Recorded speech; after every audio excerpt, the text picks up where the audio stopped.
MPC BiPC ఇంటర్లో ఏ group అయినా సరే best degree course India's first industry integrated AIDP degree. Call now. Objection my lord అండి. Objection my lord. Harsham గారు బాగున్నారా? Objection my lord. వెళ్ళిపోమన్నారు కదా. కోటేసుకున్నప్పుడు మూమెంట్ ఏంటి? ఫస్ట్ డే షాట్ లో బాగుంటుంది సరదా. ఫస్ట్ నేను కూర్చున్నప్పుడు ఆ దుమ్ము దులుపుకోవడం, ఫెయిల్యూర్ లాయర్, ట్విస్ట్లు టర్న్లు ఎంత బాగా ఎంజాయ్ చేసినా పరశురామ్ క్యారెక్టర్ ని మాత్రం హార్ట్ కి తీసుకున్నారు. డెఫినెట్ గా అండి. అంటే ఫ్యామిలీలో కొడుకే ఫెయిల్యూర్ లాయర్ అని చెప్పడం, ఆయనలాగా ఫెయిల్యూర్ లాయర్ అవ్వాలని లేదు. ఇది రిలీజ్ అయిన తర్వాత మా ఇంట్లో వాళ్ళు చూసి క్యారెక్టరైజేషన్ కనెక్ట్ అయిపోయారు. ఇది కథ కాదు అని నిరూపించడానికి నా దగ్గర ఎవిడెన్స్ ఉంది మై లార్డ్. 7 ఎపిసోడ్స్ ఎంగేజ్కి వెళ్తాం. నిద్రలో కూడా సెక్షన్ గుర్తొస్తున్నాయి, పొద్దున్న లెగుతాం, మళ్ళీ అదే సెక్షన్లోకి వెళ్తాం. ఈ టైప్లో అయిపోయింది మా పరిస్థితి. స్క్రిప్ట్ చదివినప్పుడు ఎట్లా అనిపించింది సార్? ఎంత పెద్ద స్క్రిప్ట్. నాయన ఇదేంద్ర బాబు. ఈ మనందరి ఫేవరెట్ పర్సన్ మెగాస్టార్ చిరంజీవి గారు ట్రైలర్ లాంచ్. G5 వరల్డ్ నిర్మించిన ఇప్పుడే నా చేతుల మీదుగా ఓపెన్ చేయడం నాకు చాలా సంతోషంగా ఉంది. గాడ్ గిఫ్ట్ అనుకో. ఆయన సినిమాలు చూడకపోతే నేను ఇండస్ట్రీకి వచ్చేవాడిని కాదేమో. ఇంట్లో ఇంకొక హాలీవుడ్, బాలీవుడ్, టాలీవుడ్ ని కలిపి మిక్స్ చేసినటువంటి ఒక ఛాంపియన్ ఉన్నారు. వాళ్ళ లైఫ్ స్టార్ట్ అయింది కాబట్టి వాళ్ళు ఎంత కష్టపడి ఎంత డెడికేషన్గా చేసుకుంటే వాళ్ళు ముందుకు వెళ్తా ఉంటారు. మీరు ఇంట్లో ఎక్కువ ఉంటున్నారా, జీ స్టూడియోలో ఎక్కువ ఉంటున్నారా? ఇంట్లో వాళ్ళు మర్చిపోయారు. పక్కనేమో డ్రామా జూనియర్స్, పక్కనేమో ఇది. పొద్దున్న వెళ్తున్నాను, నైట్లు చేసుకుంటున్నాను, వస్తున్నాను, పొద్దున్న మళ్ళీ లేచి వెళ్ళిపోతాను. ఇప్పుడు అంటున్నాం కొన్ని ఫిలిమ్స్ రాగానే కల్ట్, క్లాసిక్, బ్లాక్ బస్టర్లు అని ఇప్పుడు అంటున్నాం. అప్పట్లోనే ఆ ఫిలిం అసలు ఏ రేంజ్ అసలు. నా ఫస్ట్ సోలో హీరో సక్సెస్ అయిన ఫిలిం అది. రామారెడ్డి గారి ఫిలిము, సురేష్ ప్రొడక్షన్స్ లో చేస్తున్నారు శ్రీకాంత్. అంత స్పెషల్ తాజ్మహల్. ఖడ్గం గానీ, మహాత్మా గానీ ఇంకా అలాంటివి మళ్ళీ చేస్తే బాగుండని ఎక్స్పెక్ట్ చేస్తాను. ఖడ్గం 2 చేద్దామా? హాయ్, హలో, నమస్తే. This is Suvarna. Welcome to Suman TV. So బేసికల్గా మనకి ఏదైనా టాపిక్ నచ్చకపోతే అబ్జెక్షన్ అని ఓపెన్గా చెప్పచ్చు. కానీ ఈ మధ్య కాలంలో కొన్ని కంటెంట్లు చూసిన తర్వాత ఏ సిచ్యువేషన్లో చెప్పాలో చాలా బాగా అర్థమవుతూ ఉంటుంది. ఫస్ట్ ఆఫ్ ఆల్ నేను జీ స్టూడియోలో ఉన్నాను. కాంటెంట్ విషయంలో చాలా కేర్ఫుల్గా ఉంటారు. మనల్ని ఎంటర్టైన్ చేయడానికి ఎప్పుడు ఎంగేజ్ చేస్తూనే ఉంటారు. రీసెంట్గా అబ్జెక్షన్ మై లార్డ్ అంటూ పరశురామ్ గారు బాగా ఎక్కువగా మమ్మల్ని ఎంటర్టైన్ చేసేసారని చెప్పేయచ్చు. But evergreen hero Srikanth గారు, బట్ పరశురామ్ క్యారెక్టర్ బాగా కనెక్ట్ అయిపోయింది. సో సిరీస్ చూసి వచ్చి ఇంట్రో చేస్తే బాగుంది అనిపించింది. అందుకని చూసిన తర్వాత ఇప్పుడు పరశురామ్ గారితో మాట్లాడదాం. నమస్కారం అండి. నమస్కారం అండి. పరశురామ్ గారు బాగున్నారా? ఇలా ఉన్నాను. అబ్జెక్షన్ వెళ్ళాలి అబ్జెక్షన్ చెప్పేసి వెళ్ళిపోమన్నారు కదా.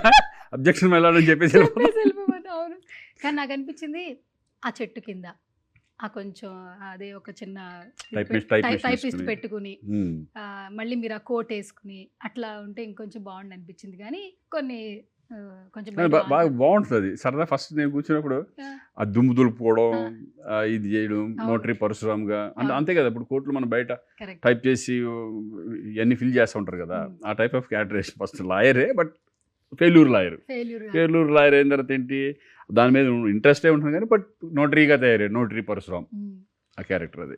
సార్ ఓపెన్గా చెప్పచ్చు, రీసెంట్ టైమ్స్లో కాంటెంట్ సిరీస్ చూస్తున్నప్పుడు చాలా దగ్గర అవుతున్నారు కొన్ని క్యారెక్టర్లు. ఇప్పటి వరకు కొన్ని సిరీస్ తర్వాత చాలా వెరీ షార్ట్ పీరియడ్లో సూపర్ డూపర్గా హిట్ అయిన సిరీస్ అని చెప్పొచ్చు. ఎందుకో తెలుసా, స్టార్టింగ్ ట్రైలర్ నుంచి సార్ ఎండింగ్ సీన్ వరకు కూడా 7 ఎపిసోడ్స్లో ఎక్కడా బోర్ కొట్ల. అండ్ ప్రతి ఒక్కరికి ఫెయిల్యూర్ పర్సన్కి కొన్ని కనెక్టివిటీ పాయింట్స్ ఉంటాయి. ఆ పరశురామ్ ఏంటంటే కొంచెం ఫెయిల్యూర్ లాయర్. స్టార్టింగ్ ఫస్ట్ ఎపిసోడ్లో దులుపుకుంటూ కోట్ వేసుకుని తను ఆ బ్లాక్ వెళ్ళాలంటే, వాదించే బ్లాక్ వెళ్ళాలంటే భయపడతాడు. ఎందుకు అనేది ఆడియన్స్ సస్పెన్స్. ఎగ్జాక్ట్లీ. అది ఆ ట్విస్ట్లు టర్న్లు ఎంత బాగా ఎంజాయ్ చేసినా పరశురామ్ క్యారెక్టర్ని మాత్రం హార్ట్కి తీసుకున్నామని చాలా ఓపెన్గా చెప్పచ్చు. ఎట్లా అనిపిస్తుంది? డెఫినెట్గా అండి. అంటే సరే, ఇప్పుడు నేను యాక్ట్ చేశాను, నా క్యారెక్టర్ తెలుసు, ఈ ఫీల్ తెలుసు నాకు అంతా. ఎందుకంటే ఫ్యామిలీలో ఒక పిల్లలే కొడుకే ఫెయిల్యూర్ లాయర్ అని చెప్పడం, వాళ్ళకు కూడా నా మీద నమ్మకం లేకపోవడం, ఇది ఒక బాధపడడం, ఇది ఎందుకు అనేది మాకు ఉంటుంది.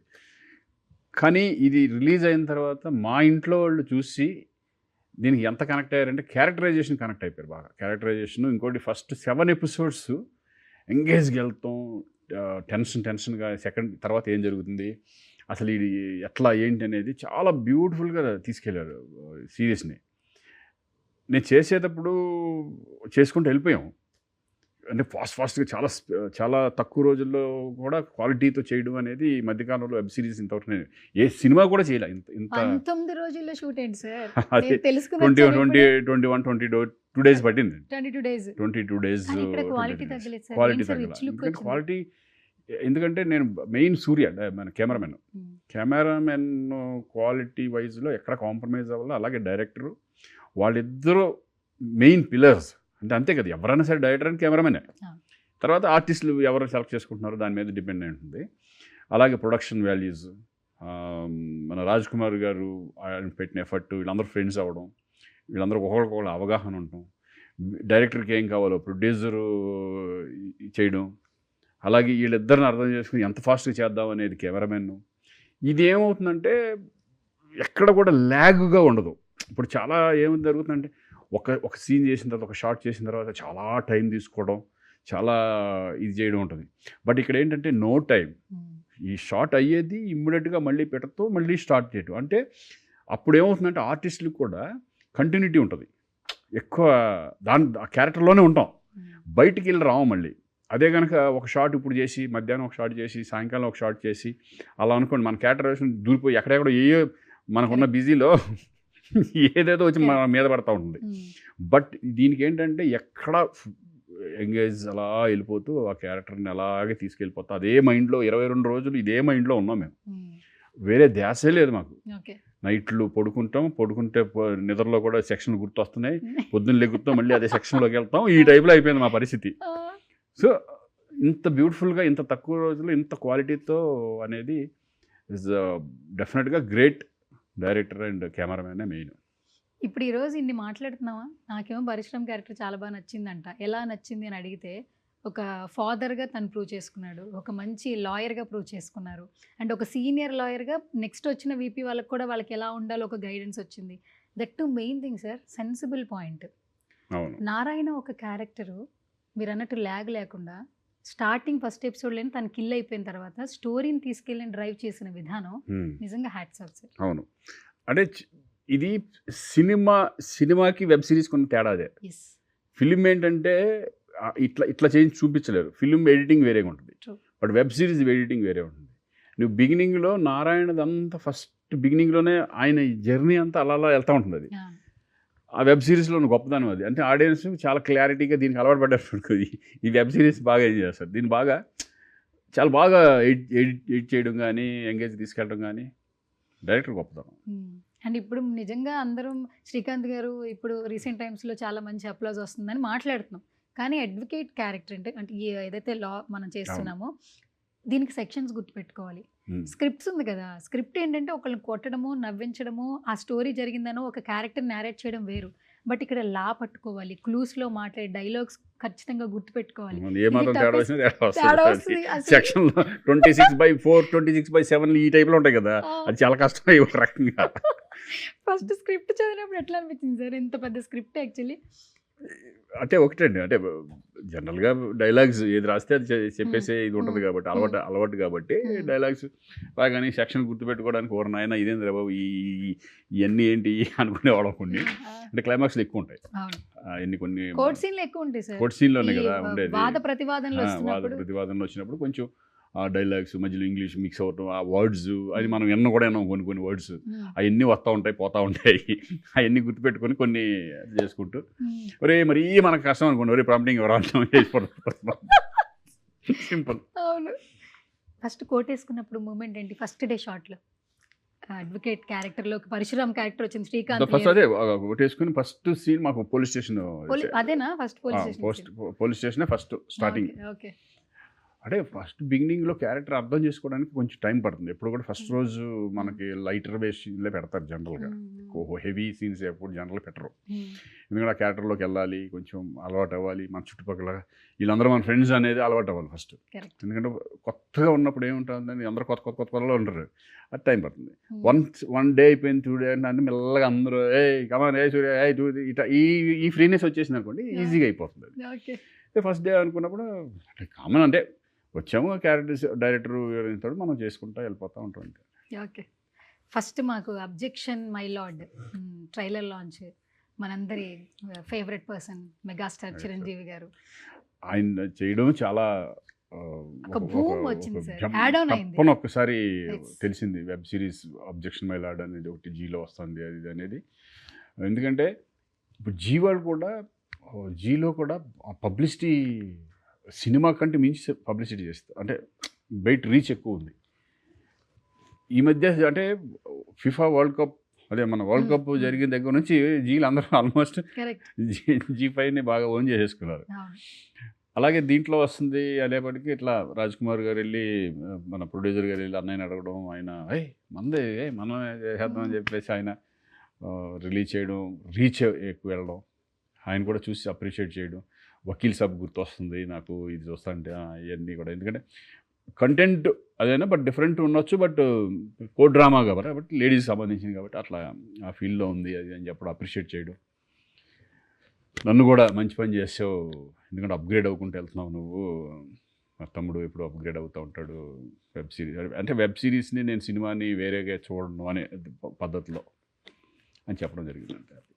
కానీ సార్ మామూలుగా ఏంటంటే మనం అందరం కూడా ఇండస్ట్రీకి వచ్చేది చిరంజీవి గారిని ఇన్స్పిరేషన్గా తీసుకుని చెప్తూ ఉంటాం. ఆయన కలిసిన వ్యక్తులు మాత్రం ఆయన ఆరా చాలా స్పెషల్గా ఉంటుందని చెప్తారు. మా ఫాదర్స్ వాళ్ళందరూ కూడా ఏంటంటే అన్నయ్య, ఇప్పుడు చిరంజీవి అని పేరు పెట్టి పిలుస్తున్నాం కానీ అప్పట్లో అన్నయ్య అనేవాళ్ళట అందరూ కూడా. కానీ ఆయన ఎక్కడున్నా కూడా తమ్ముడు అని మిమ్మల్ని, అంటే ఇప్పుడు నాగబాబు గారు, పవన్ కళ్యాణ్ గారు వాళ్ళు ఓన్ బ్రదర్స్ అయినా కూడా శ్రీకాంత్ గారికి ఎప్పటికీ ఒక స్పెషల్ ప్లేస్ చిరంజీవి గారి మనసులో ఉంటుంది. నా నిజంగా చెప్పిన అది గాడ్ గిఫ్ట్ అనుకుంటా. అంటే ఒక ఇండస్ట్రీకి నేను ఇన్స్పిరేషన్, అంటే ఆయన సినిమాలు చూడకపోతే నేను ఇండస్ట్రీకి వచ్చేవాడిని కాదేమో, అంతే కదా. జనరల్గా ఒక లింక్ ఉంటుంది, ఏదో ఒక లింక్, భగవంతుడు ఏదో ఒక లింక్ పెడతాడు. ఆయన ఖైదీ దగ్గర నుంచి, నేను అప్పుడు 10th స్టాండర్డ్ సంథింగ్ 9th, ఖైదీ దగ్గర నుంచే నాకు ఆ సినిమా దగ్గర నుంచి నాకు ఒక ఇన్స్పిరేషన్ చిరంజీవి గారు. అన్నయ్య అప్పుడు చిరంజీవి గారు అనేవాళ్ళం. అన్నయ్య బయట పబ్లిక్ మేమంతా ఫ్రెండ్స్ అందరూ మా అన్న చిరంజీవి గారు అనేవాళ్ళం అప్పట్లోనే. అలా ఆ ఇన్స్పిరేషన్తో నేను వెళ్ళాలని ఒక కోరిక, బలం అంతా అయిపోయి ఆయన కట్టింగ్లు చేసుకొని నేను పేపర్లో పెట్టుకోవడం, వాళ్ళు ఫోటోగ్రాఫ్స్ అన్నీ ఇదివరకు అంతే కదా. ఇప్పుడు ఎవడ చేయట్లేదు కానీ ఫోటోలు పెట్టడం, ఇన్స్టాలో పోస్టులు చేయడం. అప్పుడు మేమంతా ఏంటంటే ఆల్బమ్లు తయారు చేసేవాళ్ళం. ఆల్బమ్లు తయారు చేసి అన్ని కట్టింగ్స్, జ్యోచిత్ర సితార్లు అన్నీ ఉండేవి. ఈ ఫోటోలు అన్నీ కట్ చేసుకొని దాన్ని ఒక ఆల్బమ్ లాగా చేసుకునేవాళ్ళం అనమాట. చేసుకుని అలా అంత పిచ్చి అప్పట్లో.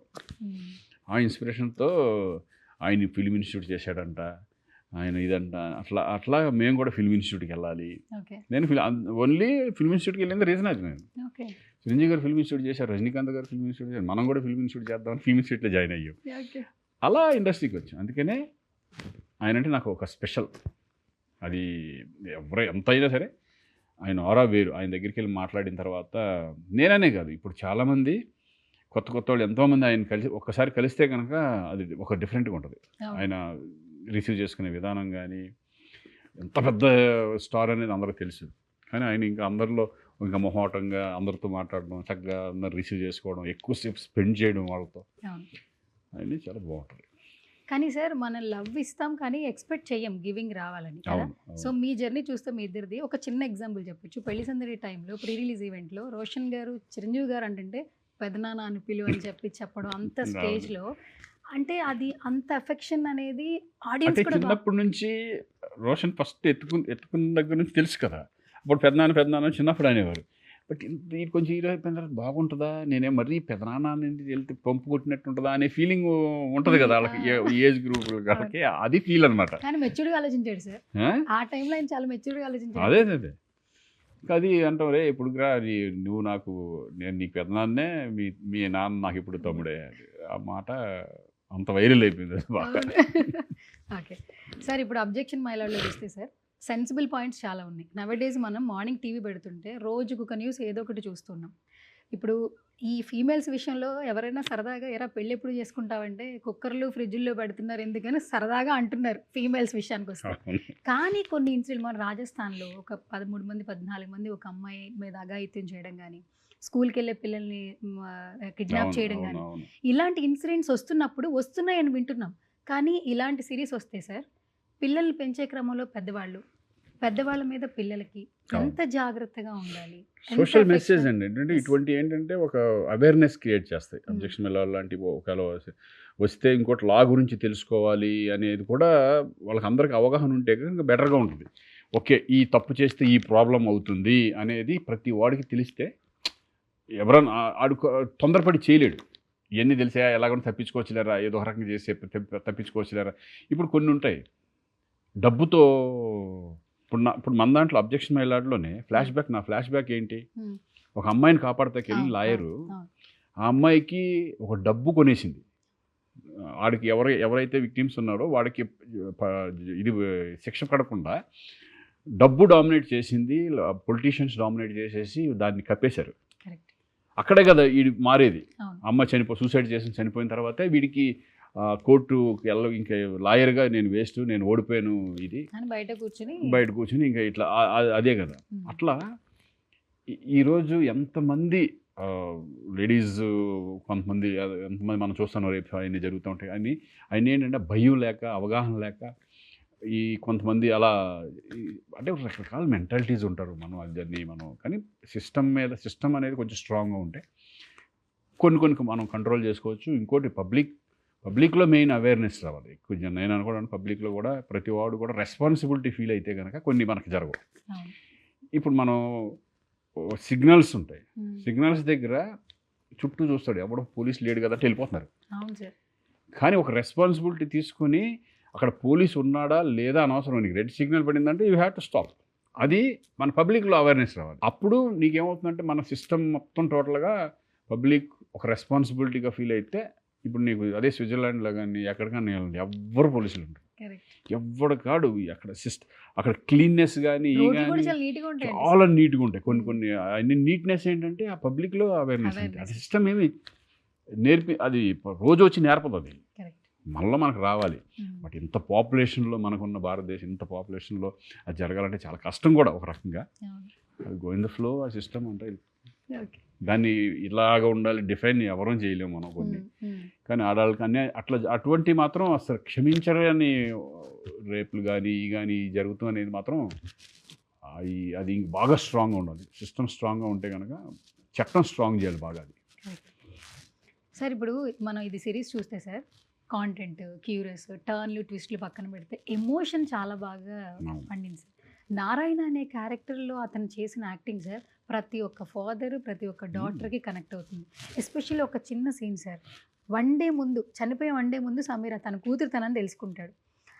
వెళ్ళి చూసే ఫస్ట్ మీట్, తండ్రి కూతుర్ని కలిసే మీట్స్ మామూలుగా ఉంటాయి.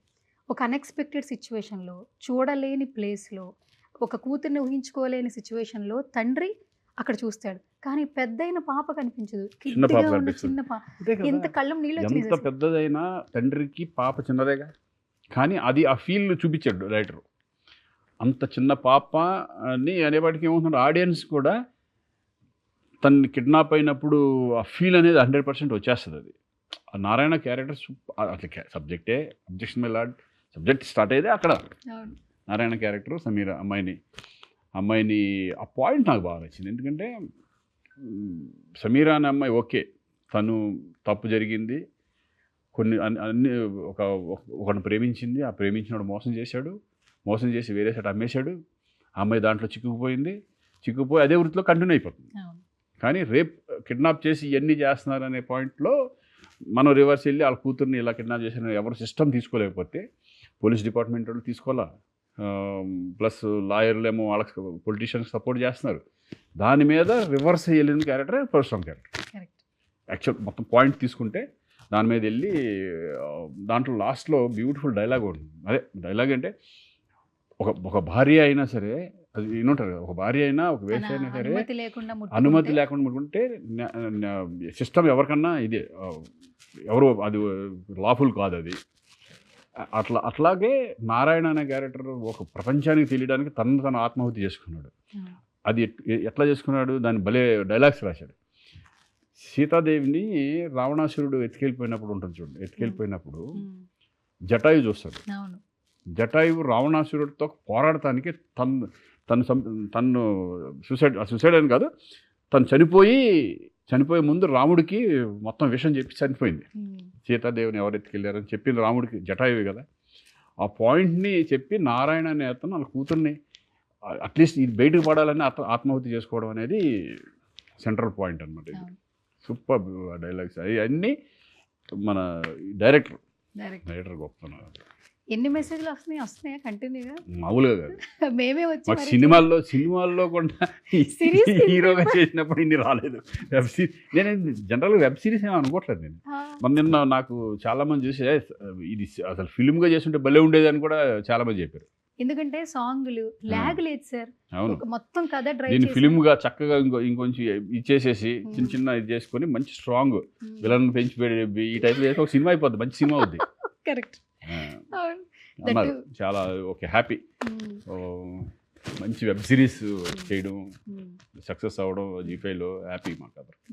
అండ్ రిషి గారు మీరు ముఖేష్ చూసి నేను కలిసి చేసాం. కానీ ఇది చాలా బాగుంది సార్. ఇదేంటంటే ఆయన రావడం వెబ్ సిరీస్కి వెయిట్ వచ్చింది. నేను అనుకునే ఒక స్ట్రేచర్ అంటే ఒక దీని ముందు ఆపోజిట్ మామూలు ఎవరిని పెడితే కుదిరేది కాదేమో. ఆయన చూస్తాక ఎట్లా ఉంటాడు మామూలుగా విలన్ను చూడండి. అతను దిగేపాటికి ఒక్కసారి థియేటర్లో అయితే కనుక ఇప్పుడు ఇంట్లో కూర్చొని వెబ్ సిరీస్ చూసేవాళ్ళు చప్పట్లు కొట్టరు కదా. అదే కనుక ఇటువంటి సిచ్యువేషన్ థియేటర్లో జరిగితే థియేటర్లో క్లాప్సే. పాయింట్స్ మాట్లాడుతున్నప్పుడు క్లాప్స్ కొట్టేవాళ్ళు గ్యారెంటీగా. అవన్నీ ముఖేష్ రావడం వలన బాగా వచ్చింది. చాలా మంచి వండర్ఫుల్ పర్ఫార్మర్ ఆయన గురించి చెప్పేదే ఉంది. ఆయన ఇప్పటివరకు ఎన్ని సినిమాలు చేసినా సార్, మాకు ముఖేష్ గారు కనిపిస్తే ఫస్ట్ గుర్తొచ్చేసి ఇంద్రాలు పీకేస్తే పీక కోస్తా అనేది అది బాగా అలవాటు అయిపోయింది. సో ఆయన రావడం, అలాగే పక్కన అనన్య వండర్ఫుల్. అంటే ఈ ఫస్ట్ రాగానే తను ఎవరు చేస్తున్నారని అడిగాను నేను, ఎవరు ఈ క్యారెక్టర్ ఎవరు చేస్తున్నారంటే అప్పుడు తన పేరు చెప్పారు. ఫ్రెండ్స్ ఎవరు తను తెలిసి నేను చూస్తాను, కొన్ని చూస్తూ ఉంటాను అన్నాను. వండర్ఫుల్ యాక్టరు ప్లస్ సిన్సియర్గా చక్కగా వర్క్ మీద ఎక్కువ ధ్యాస ఉండటం, దాన్ని డైలాగులు అంటే పట్టా చెప్పాడు. తను కూడా చాలా బాగా చేసింది. ఇద్దరు కాంబినేషన్ చూస్తే చాలామంది అది ఎలా ఫీల్ అంటే ఒక అసిస్టెంట్ లాయర్గా కాకుండా తండ్రి కూతురుగా ఒక ఫీలింగ్ లాగా వచ్చేసింది అంటే చాలామంది చెప్తున్నారు. ఇద్దరు కాంబినేషన్ అసిస్టెంట్గా కరెక్ట్గా ఉంది అమ్మాయి అది ఇది అని చెప్పేసి చాలామంది అప్రిషియేట్ చేయడం. తన క్యారెక్టర్ కూడా మంచి రెస్పాన్స్ రావడం బయట. హ్యాపీ ప్రాజెక్ట్ అంతా. పాపం తన కారు రాదటగా, మీరే కార్ సీన్స్ అన్నప్పుడు చాలా టెన్షన్ పడేవాడిని నేను. నైట్ జర్నీ చేయాలి, లాంగ్ వెళ్తా ఉండాలి, అది తిని ఎక్కడ గుడ్డేస్తుంది. ఇంకోటి ఏంటి పాపం తనకి ముందు అంతా కెమెరాలు పెట్టేసారు, కనపడదు, కొంచెం ఎదురుగుండా ఏమొచ్చిందో ఆ టెన్షన్ ఉండేది. మేము డైలాగులు చెప్పాలి ఆ టెన్షన్తో. నడిపింది బాగానే, బట్ అక్కడక్కడ మధ్యలో గేర్లు నేనే నువ్వు ఎక్సలెంట్ నొక్కి పెట్టుకో నేను అలా చేసిన సందర్భంలో ఫన్ ఇది బాగా జరిగింది. టెన్షన్ ఉండేది కారు నడిపినప్పుడు. కానీ ఒకటి బాగా ప్లస్ కొన్ని మైల్ స్టోన్స్ గురించి అడుగుతాను సార్, ఒక 4-5 క్వశ్చన్స్. ఫస్ట్ ఆఫ్ ఆల్ మీరు ఇంట్లో ఎక్కువ ఉంటున్నారా, జీ స్టూడియోలో ఎక్కువ ఉంటున్నారా? అదేంటది అంటే డ్రామా జూనియర్స్ లాస్ట్ మంత్ మొత్తం నేను ఇంట్లో వాళ్ళు మర్చిపోయాను నన్ను. ఇదేంటారు ఎప్పుడు వెళ్తున్నాడు ఎప్పుడు వస్తున్నాడు, ఎందుకంటే ఓ పక్కనేమో డ్రామా జూనియర్స్, ఓ పక్కనేమో ఇది, రెండు G5కి సంబంధించినవి. పొద్దున్న వెళ్తున్నాను, నైట్లు చేసుకుంటున్నాను, వస్తున్నాను, పొద్దున్న మళ్ళీ లేచి వెళ్ళిపోతున్నాను. ఇంట్లో వాళ్ళు ఎవరు చాలా నెల రోజులు అయితే నన్ను చూడలేదా? చాలా తక్కువ చూసాను. ఈ క్వశ్చన్ అడగచ్చు కదా అయితే. మరి మీరు ఇంట్లో ఎక్కువ ఉంటున్నారా, జీ తెలుగులో ఎక్కువ, జీ కుటుంబం ఎక్కువ? చెప్పాను కదా జీలోనే ఎక్కువ. ఓకే సరే. సో ఇప్పుడు డ్రామా జూనియర్స్ చేస్తున్నారు సార్, 1 wordలో డిస్క్రైబ్ చేయండి ఆ ఎక్స్పీరియన్స్ని, జీతో కొలాబరేషన్ కాబట్టి. నేను ఫస్ట్ టైం చేయడం అంటే నాకు మామూలుగా చిన్న మొహం, జనరల్గా వెళ్ళను. కానీ మీరు చిన్నపిల్లలు స్కిట్లు చేస్తున్నారు.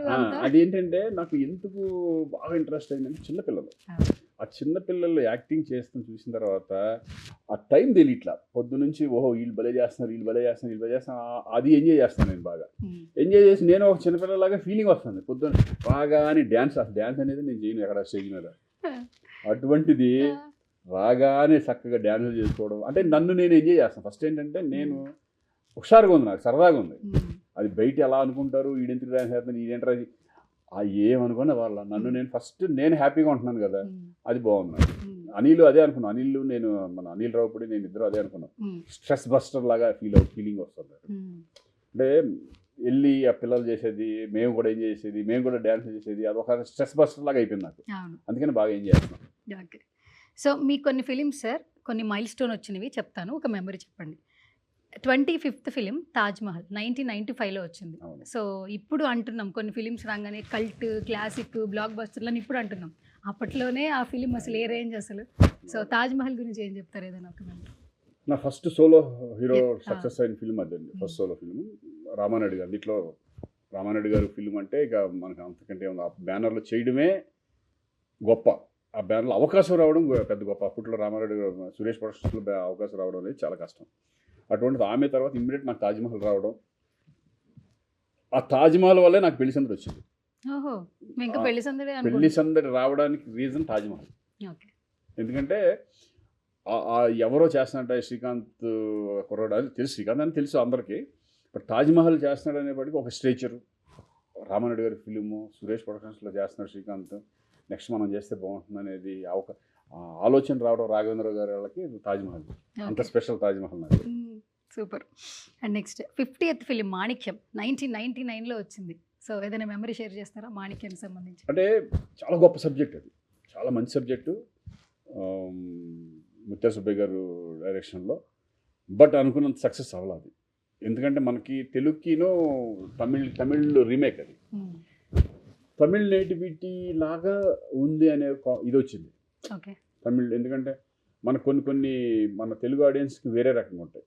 మనం నేను కుండలు చేసుకుని అప్పట్లో నేను మరి ఆ ఫ్యామిలీ ఆడియన్స్కి చాలా దగ్గర అయిపోయింది. మళ్ళీ కుండలు చేసుకుంటూ ఏంటి అనేది ఒక క్యారెక్టరైజేషన్ అట్లా కొంచెం అలా ఉండేపాటికి ఏమైందని మిస్ఫైర్ అయింది. కానీ క్యారెక్టర్గా మంచి క్యారెక్టర్. డన్.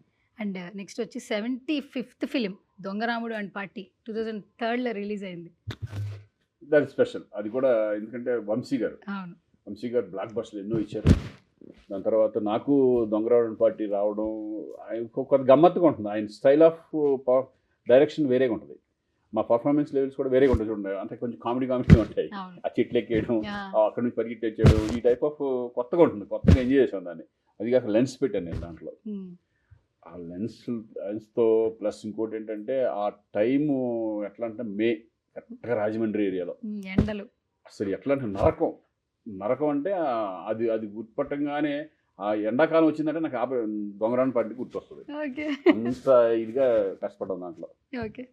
సో 100 సినిమా 100వ సినిమా మహాత్మా 2009. అవును. కానీ మీకు ఎన్ని సినిమాలు ఉన్నా సార్, ఈ జనరేషన్ వాళ్ళు కూడా మహాత్మా అనేది ఇప్పటికీ చూస్తారు. టీవీలో వచ్చిన ఖడ్గం కానీ మహాత్మా కానీ ఇంకా అలాంటివి మళ్ళీ చేస్తే బాగుండని ఎక్స్పెక్ట్ చేస్తారు. మహాత్మా ఈజ్ డెఫినెట్గా స్పెషల్. 100వ ఫిలిము నాకు ఫస్ట్ అవార్డు, స్టేట్ అవార్డు వచ్చింది సినిమా. అది స్పెషల్ జ్యూరీ వచ్చింది నాకు.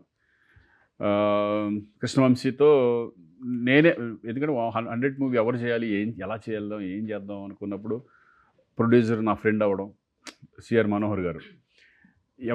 ఎవరితో చేద్దాం అనుకున్నప్పుడు మేము ఒకటే అనుకుంటే చేస్తే కృష్ణవంశీతో వెళ్దాం. ఎందుకంటే నాకు ఖడ్గం ఎన్ని ఉన్నాయి, కొత్తగా ఏమన్నా ఉంటుందేమో 100వ సినిమాకి అని చెప్పేపాటికి అప్పుడు ఆయన వంశీ దగ్గరికి వెళ్ళి వంశీ నన్ను 100వ సినిమా చేసి పెట్టాలని చెప్పి 100వ సినిమా అలా స్టార్ట్ అయింది. దానికి మంచి పేరు రావడం, అంటే ఒక బ్యూటిఫుల్ క్యారెక్టరైజేషన్. 100వ సినిమాకి ఏం కావాలో అది చేసిన సినిమా అది. Thanks to Krishna Vamsi. నిజంగా మాట్లాడుతున్నారు సార్ ఎక్కడ ఉన్నారు సార్? మళ్ళీ సినిమాలు మేము ఎక్స్పెక్ట్ చేస్తాం. మేమే ఎక్స్పెక్ట్ చేస్తున్నాం. నేను అదే అడుగుతూ ఉంటాను, మళ్ళీ చేయి బాబు వెళ్దాం, మళ్ళీ చేద్దాం అని. ఖడ్గం 2 చేద్దాం అంటున్నాను. కంటిన్యూ కుదరాలి కదా అవన్నీ. ఓకే సరే.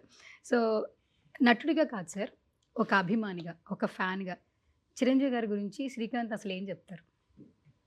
ఆయన గురించి ఎంత చెప్పినా తక్కువే. ఎందుకు మాట్లాడుతుంటే ఈజ్ బెస్ట్ హ్యూమన్ బీయింగ్. అంటే ఒక ఫ్యామిలీ మ్యాన్. ఫస్ట్ థింగ్ ఏంటంటే ఫ్యామిలీకి ఎంత గౌరవిస్తారో, పిల్లలకి ఎంత గౌరవిస్తారో. అంటే ఎప్పుడు చుట్టూతో వాళ్ళ ఫ్యామిలీ మెంబర్స్ ఎప్పుడు కూడా ఫస్ట్ ఒక సక్సెస్ఫుల్ మ్యాన్ అనే దానికి నేను అనుకునే డెఫినేషన్ ఏంటంటే మంచి ఫ్యామిలీ మ్యాన్ అవ్వాలి. ఆ ఫ్యామిలీ మ్యాన్ అయినప్పుడు మిగతా అంతా కూడా సాఫ్ట్గా వెళ్తూ ఉంటుంది టోటల్గా. అలాగే చాలా హ్యూమానిటీ ఉన్న, అంటే ఎవరిని కూడా చక్కగా అందరినీ నన్నొక్కడని కాదు, ప్రతి ఒక్కరిని ఒక బ్రదర్ లాగా చూడడం, సరదాగా మాట్లాడడం, వాళ్ళకి ఏమైనా కష్టం వస్తే ఆదుకోవడం. ఎందుకంటే నేను దగ్గరుండి చూశాను కాబట్టి ఆయన ఎంతమందికి హెల్ప్ చేశారు అనేది అక్కడక్కడ వస్తానే అంతే తప్పితే ఎంతోమంది ఆర్టిస్టులకి హెల్ప్ చేసిన సందర్భాలు ఉన్నాయి. ఎంతోమందికి ఆయన సజెషన్స్ కానీ హెల్పింగ్ కానీ అటువంటి వ్యక్తి చేసిన సందర్భం. ఒక రకంగా మేము కూడా ఇలా ఉన్నాము, ఒక రెస్పాన్సిబిలిటీగా మేము ఉన్నామంటే నిజంగా ఆయన చూసే, ఆయన ఇన్స్పిరేషన్తోనే, ఓన్లీ సినిమా ఇన్స్పిరేషన్ కాదు, ఆయన బయట వ్యక్తిగా కూడా ఆయన ఇన్స్పైర్ అయ్యి అదే బిహేవియర్తో అలా ఇలా ఉండాలి, అన్న ఇలాగ ఉండాలి, అలా ఫ్యామిలీ మ్యాన్ లాగా ఉండాలి అనే దాంట్లో మేము వెళ్ళిపోతాం. ఓకే సార్, ఎక్కడో ఒక ఇన్సిడెంట్ చూడు, ఆయన గురించి చెప్తే కళ్ళం నీళ్ళు వస్తున్నాయి, అంటే ఆనంద బాష్పాలు అంటారు చూడు. ఓకే, మీ కారు ఒకనొక టైంలో చాలా బాగా వైరల్ అయిపోయింది సార్. ఏది? మీ కారు ల్యాండ్ క్రూజర్. శ్రీకాంత్ గారి కారు సునీల్ గారు తీసుకెళ్ళిన తర్వాత అదే ఫుల్ వైరల్ అయిపోయింది తెలుసా అసలు మామూలుగా. అవి కామన్ జరుగుతూ ఉంటాయి ఎక్కడైనా. కానీ అది గ్రాటిట్యూడ్గా చెప్పడం అనేది కూడా సునీల్ గారు ఒక సందర్భంలో చెప్పారు, అది ఆయన చాలా గ్రేట్నెస్ అని చెప్పి. అవన్నీ కామన్, ఎవరో తీసుకోవాలి, ఒక్కోసారి వేరే వాళ్ళు తీసి మనం తీసిన ఏవో జరుగుతూ ఉంటాయి. పెద్ద దాని గురించి అవి టెన్షన్ పడాల్సిన అవసరం లేదు. మెయిన్ ఏంటంటే అంత యాక్సిడెంట్ వీళ్ళకి ఏమవ్వలేదు, కారుకి ఏమైందని మనకు అనవసరం. లక్ ఏంటంటే ఆ కారు ఏమన్నామని వీళ్ళకి ఏమవ్వలేదు అనేది. దట్ ఈస్ ఏంటంటే మెయిన్ బెల్ట్. నేను పర్టికులర్గా అది ఇచ్చేటప్పుడు ఒకటే ఒక మాట చెప్పాను, మీరు ఫస్ట్ బెల్ట్ పెట్టుకోండి మీరు, ఎందుకంటే మీకు అలవాట్లేదు ఆ బళ్ళు, ఎందుకంటే అప్పుడు కొత్తగా వచ్చిన బళ్ళు కదా, ఆ స్పీడ్కి డ్రైవర్లకు అలవాటు ఉండదు.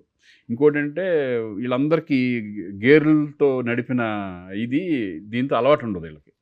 వీడు గబుక్కునే టెన్షన్లో ఇది లాగేసి పెడితే సడన్గా బ్రేక్ కొట్టేసి ఈ టైప్లో అయిపోయే ఛాన్సెస్ ఉండదు. వాళ్ళకి చెప్పింది ఒకటి, బెల్ట్ మాత్రం కంపల్సరీ పెట్టుకోండి అని, అదే బెల్ట్ పెట్టుకో, అదే సేఫ్ చేసింది అది. సార్ ఇప్పటికీ మేము 80s 90s కాదు, ఇక్కడ 2000లో కూడా ఎవర్ గ్రీన్ యాక్టర్స్ గురించి మాట్లాడుకుంటూ ఉంటాం. ఇప్పుడు మిమ్మల్ని చూస్తూ ఉన్నాం, కొంతమందిని మిస్ అవుతున్నాం, అట్లా ఎప్పటికీ సౌందర్య గారిని అందరూ మిస్ అవుతూనే ఉంటారు. రీసెంట్గా వాడు బర్త్డే కూడా జరిగింది. అలాంటి యాక్టర్ని కొన్ని డెకేడ్స్కి గుర్తుపెట్టుకుంటామని ఇప్పుడు మనం మాట్లాడుకుంటూ ఉన్నాం. సో ఏమన్నా మీ వర్డ్స్ చెప్పండి సౌందర్య గారి గురించి. నేను చాలా ఇంటర్వ్యూలో కూడా చెప్పాను, నాకు బెస్ట్ అంటే కోస్టార్ దీంట్లో లేడీస్లో ఎవరంటే నేను సౌందర్య అని చెప్తాను. ఎందుకంటే నేను 6 సినిమాలు చేశాను, 6 మూవీస్ కలిసి చేసాం. మేము కన్నడలో మాట్లాడుకుంటాం, ఎందుకంటే నేను పుట్టి పెరిగింది కర్ణాటకలో కాబట్టి తెలుగు అయినా కూడా అక్కడ మాట్లాడుకుంటాం. ఇద్దరు కూడా ఎట్లా ఉండేదంటే ఒక ఫ్యామిలీ, వాళ్ళ ఫాదర్ కానీ వాళ్ళ మదర్ కానీ వాళ్ళ బ్రదర్ కానీ అందరూ నాకు క్లోజ్. బాగా అమర్ ఉన్నారు కదా వాళ్ళిద్దరు. తను ఎంత సాఫ్ట్ పర్సన్ అంటే చక్కగా ఒక ఫ్యామిలీ అమ్మాయిలాగా, మన ఇంట్లో అమ్మాయిలాగా ఉంటుంది అది అమ్మాయి సౌందర్య. చాలా ఇష్టం నాకు, అందరికీ, నాకు అని కాదు చాలామంది హీరోలు అమ్మాయిని లైక్ చేస్తాం. చక్కగా నాకు అప్పట్లో సావిత్రి గారిని చూసినట్టు ఆ ఫీల్డ్, ఆ అమ్మాయి తనతో యాక్ట్ చేసేటప్పుడు ఏంటంటే కాంపిటీషన్ ఉండేది. తను బాగా చేస్తుందో, తను డెఫినెట్గా వండర్ఫుల్ యాక్టర్స్. తను చూసి మేము ఇంకా కొంచెం బాగా చేయాలి అనుకోవడం, ఈ కాంపిటీషన్ ఎక్కువ ఉండేది తనతో. ఎప్పుడైతే సడన్గా ఈ ఇన్సిడెంట్ జరిగిందో అస్సలు అంటే షాక్, అందరూ షాక్. అప్పుడే అన్నయ్య నేను అందరం కలిసి బెంగళూరు వెళ్ళడం, స్పెషల్ బెంగళూరు వెళ్ళి అక్కడ కార్యక్రమాలన్నీ పూజ చేసుకొని రావడం, అందరూ షాక్లో ఉండడం. నిజంగా ఒక గొప్ప, ఆ టైంలో ఆ ఏజ్లో తను కోల్పోవడం అనేది అది ఇప్పటికీ తలుచుకుంటే బాధగా ఉంటుంది. తను ఇంకా ఎందుకంటే తను అదే ఫేస్ గుర్తొస్తూ ఉంటుంది మాకు. ఇంకా అంటే తను ఇప్పుడు ఎలా ఉంటుందని మాకు తెలియదు, కానీ ఎప్పుడు ఆ సౌందర్య లాగానే అలాగే గుర్తొస్తూ ఉంటుంది. Okay, missed. Super. So thank you so much sir, such a lovely interaction with you. So ever green hero అని మిమ్మల్ని ఎలా చెప్పుకుంటామో ఇప్పుడు కొన్ని సంవత్సరాల నుంచి కూడా అట్లాగే మీ ఇంట్లో ఇంకొక హాలీవుడ్, బాలీవుడ్, టాలీవుడ్ని కలిపి మిక్స్ చేసినటువంటి ఒక ఛాంపియన్ ఉన్నారు. సో రోషన్ గారు చాలా ప్రౌడ్ యాక్చువల్లీ. ఇప్పుడు చూడండి, టాలీవుడ్ హీరో, కానీ నేనేం చెప్పిన హాలీవుడ్, టాలీవుడ్, బాలీవుడ్ కూడా మిక్స్ చేసేసా. ఇంకా వాళ్ళు ఏంటంటే వాళ్ళ లైఫ్ స్టార్ట్ అయింది కాబట్టి వాళ్ళు ఎంత కష్టపడి ఎంత డెడికేషన్గా చేసుకుంటే వాళ్ళు ముందుకు వెళ్తూ ఉంటారు. Okay, all the very best. Thank you.